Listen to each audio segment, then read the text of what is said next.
Today I'm going to be turning a small cherry bowl platter.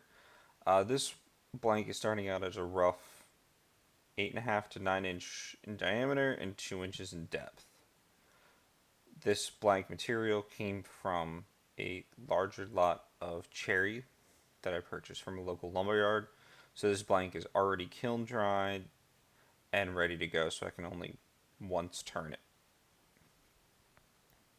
Let's see here, just working on the outside of the bowl, cleaning it up, getting that shape. You can see I'm constantly checking for the outside finish, see if I have any tear out, if there's any holes or pits that I've found. Working on the lower half of the outside, working on that final shape, again constantly checking to see how the outside finish is. See, I flatten out the bottom. This is just to create a reference line for my eye to say where's the bottom of the bowl and then work off of that. Keep shaping because I still have a little bit of a low spot on the top of the outside before it's fully round.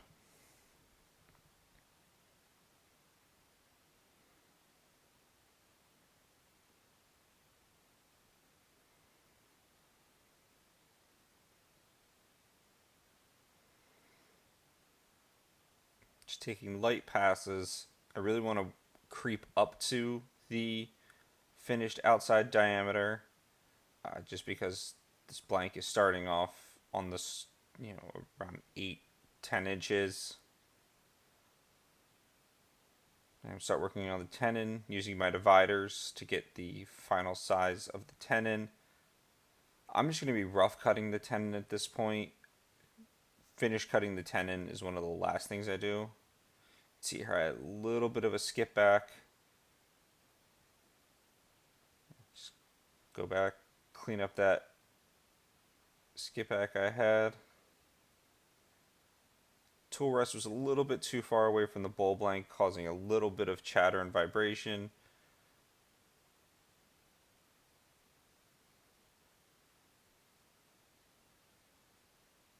Going back to working on the bottom and the tenon. Make sure your tools are always sharp.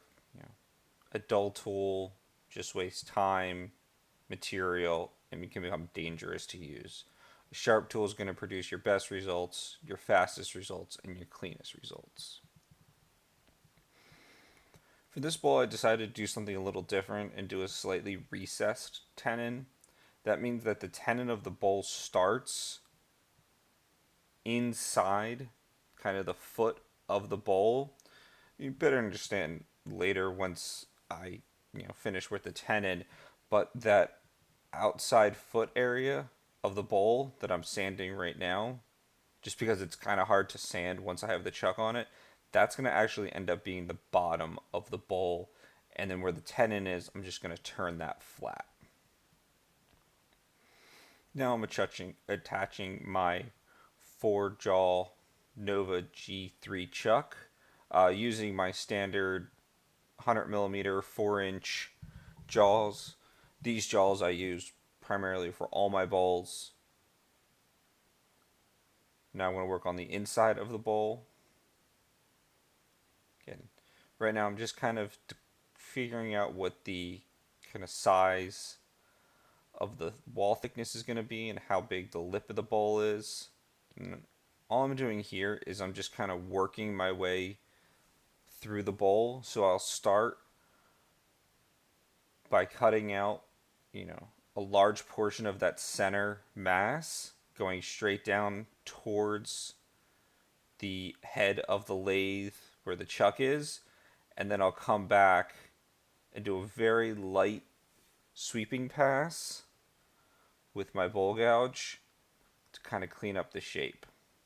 And I turned all of this bowl with my usual Crown Tools M42 half-inch bowl gouge, which I'm sharpening right now.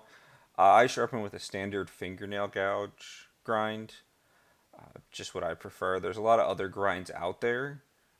This is just the one I prefer. And when you're hollowing out a bowl of any size, you should be always checking the wall thickness. Here I'm using my figure 8 calipers to check the wall thickness, and I have a little bit more room to go. As you can see, I should have stopped here on the inside of the bowl. Once I start sanding, I realize I had a couple deep tool marks kind of right where the bowl starts to turn from the sidewall to the bottom.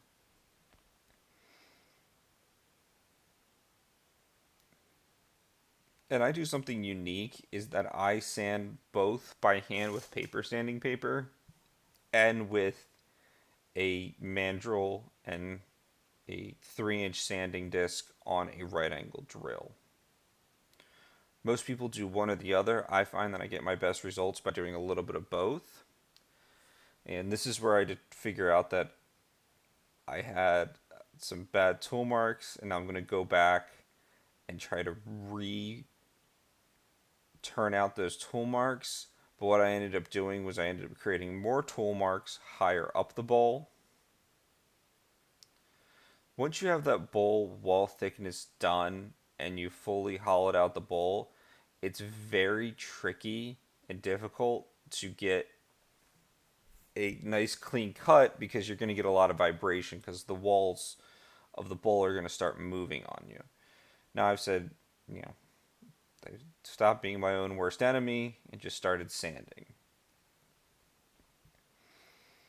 Now here I tried something different to burn the rim, was that I took a scrap piece of walnut that I had from another project and I just held the piece of walnut up to the rim of the bowl. Cherry burns very easy. That's why it's used a lot of times in barbecues, smokers. So a walnut is a little bit harder material.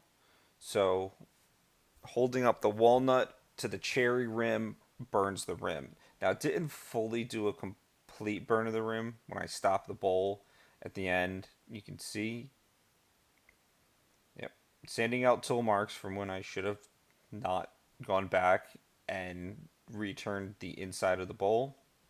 But just all I did was cost myself more time in sanding. Yep. And I'm working my way through the grits. I start at my lowest grit is 180. You can see that on the side. And then I go up to 220.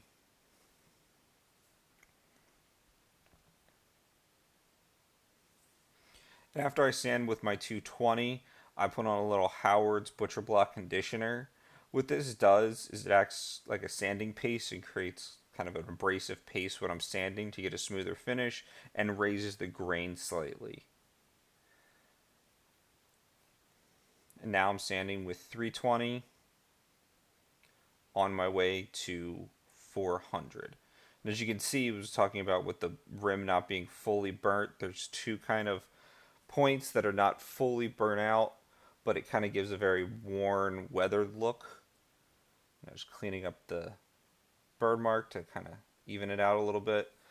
Applying another coat of Howard's Butcher Block before I sand with 400 grit. 400 is the highest I go on my bowls, and the bowl is finished. And a beautiful burnt rim, cherry finish. Cherry finishes beautifully. Nice on the outside, and you can see there with that recessed tenon. Thank you for watching. Please like and subscribe.